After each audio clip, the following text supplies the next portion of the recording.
Welcome to Anusha cooking channel. ఎంతో రుచికరమైన మూంగ్ దాల్ ఎలా చేసుకోవాలో ఈ వీడియోలో చూద్దాం.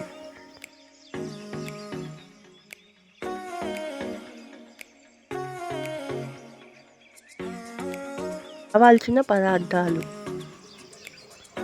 పెసరపప్పుని ముందే 16 గంటలు నానబెట్టుకోవాలి. అలా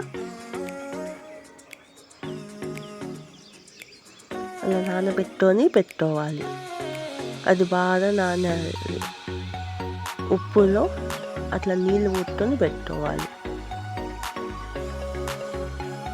నూనె, డీప్ ఫ్రై కలిపి జల్లిర చీలు తీసుకోండి. అట్లా ఒక ప్లేట్లో ఒక కాటన్ టాట్ వేసి అట్లా ఆరబెట్టుకోవాలి ఫ్యాన్ గాలికి. అది పైనంతా తడి మొత్తం ఆరిపోవాలి. లోపల తడి ఉండొచ్చు, పైన తడి ఉండదు. అట్లా మొత్తం ఆరబెట్టుకోవాలి.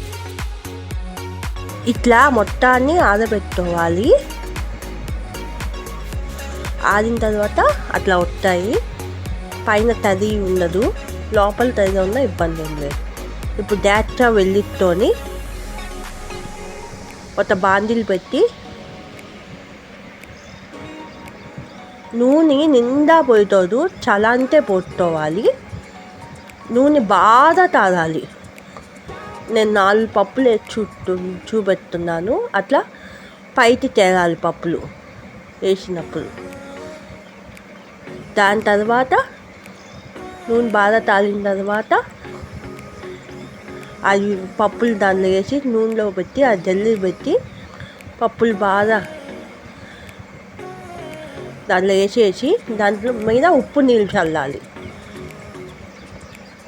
ఉప్పు నీళ్ళు చుట్టూ చల్లుతోంది. ఆ బురదలన్నీ తట్టిపోయిన తర్వాత అట్లా వేసేస్తాం. వేసేటప్పుడు కొంచెం జాగ్రత్తగా ఉండండి. ఎందుకంటే నూనె పైకి లేస్తుంది. అంటే మూంగ్ దాల్ ఎంతో ఈజీగా చేస్తాం, కానీ కొంచెం జాగ్రత్తగా ఉండండి నూనె దగ్గర.